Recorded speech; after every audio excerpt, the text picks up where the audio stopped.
কুসুম যাতে কোনোদিনও গাঙ্গুলি হাউসে আয়ুষের স্ত্রী এবং গাঙ্গুলি বাড়ির বড় বউ হিসেবে মর্যাদা না পায় সেই জিনিসটাই এবার নিশ্চিত করার জন্য কুসুমের জীবনটা নরকে পরিণত করে দেওয়ার প্রতিজ্ঞা করলো দেবলীনা। হ্যাঁ বন্ধুরা, ভিডিওতে লাইক দিয়ে দেখতে থাকুন। যে মুহূর্তে কিনা দেবলীনা বলতে থাকে যে খুব বার বেড়ে গিয়েছো তাই না কুসুম, এখন তো তুমি মাথায় চড়ে ড্যাং ড্যাং করে নাচবে, তুমি তো এটাই বুঝতে পেরে গিয়েছো যে না, তুমি যেরকমটা স্বপ্ন দেখেছো ঈশ্বর তোমাকে সেই স্বপ্নটা পূরণ করে দিয়েছে। এবার তুমি গাঙ্গুলি হাউসে বড় বউয়ের মর্যাদা পাবে এবং আয়ুষের স্ত্রী হওয়ার সকল যোগ্যতা অর্জন করে তুমি রীতিমতো আমার উপরে ছুরি ঘোরাবে এবং তুমি আমাকে তোমার ইশারায় নাচাবে। কিন্তু এতটা সহজ নয়, এই দেবলীনাকে তোমার ইশারায় নাচানোর জন্য তোমাকে আরও একবার পুনর্জন্ম নিতে হবে কুসুম সরকার।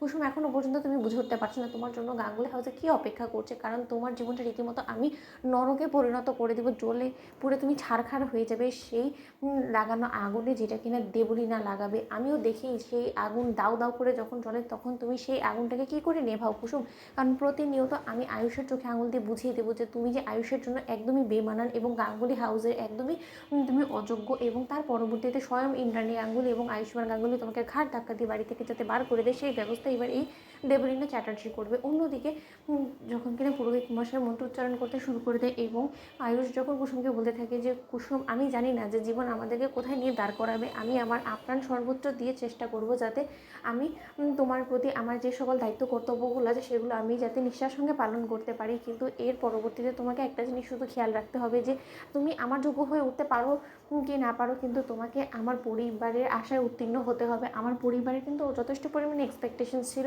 আমার স্ত্রীর প্রতি, এবং এখন দুর্ভাগ্যবশত তুমি আমার স্ত্রী হয়ে গাঙ্গুলি হাউসে আসতে চলেছো। এবং আমি আশাবাদী যে তুমি এত দিন ধরে যেরকমভাবে নিজে কথা না ভেবে পরিবারের কথা ভেবে নিজেকে আমার পরিবারের জন্য উৎসর্গ করে দিয়েছিল, ঠিক এইভাবেই নিঃস্বার্থভাবে তুমি আমার পরিবারের জন্য করে যাবে। কোনোদিন আমার মায়ের চোখ থেকে তোমার কারণে যাতে কোনোরকম কোনো আমি জল পড়তে না দেখি, তাহলে যেদিন কিনা আমার মা কষ্ট পাবে সেদিন কিন্তু আমার থেকে খারাপ কেউ হবে না কুসুম, এই কথাটা তুমি মাথায় রেখো। ঠিক সেই মুহূর্তে কুসুম যখন বলতে থাকে যে ছোটো সাহেব, আমি জানি না আমি আপনাকে কথা দিয়ে কতটুকু রাখতে পারবো, কিন্তু এই অগ্নি সাক্ষী করে আমি আপনাকে কথা দিচ্ছি আমি আমার জীবনের শেষ নিঃশ্বাস পর্যন্ত আপনার পরানো এই স্মৃতি সিঁদুর এবং এই গাঙ্গুলি হাউসকে এক সুতোয় গেঁথে রাখার চেষ্টা করব। এই বাড়ির কোনো রকম কোনো বিপদ আপদ যাতে এই বাড়িকে না ভেঙে দিতে পারে সেই দিকটা আমি খেয়াল রাখবো। ঠিক সেই মুহূর্তে যখন কিনা পুরোহিত মশাই বলতে থাকে যে নিন এবার 7 পাক ঘোরার সময় চলে এসেছে, ঠিক সেই মুহূর্তে আয়ুষ কুসুমের হাত ধরে প্রতিশ্রুতি নিতে থাকে এবং বলতে থাকে যে জানি না কতটুকু আমি করে উঠতে পারবো, কিন্তু তা সত্ত্বেও তোমার যাতে কোনো দিনও কোনো রকম কোনো অমর্যাদা না হয় সেই দিকটা আমি খেয়াল রাখবো। পৃথিবী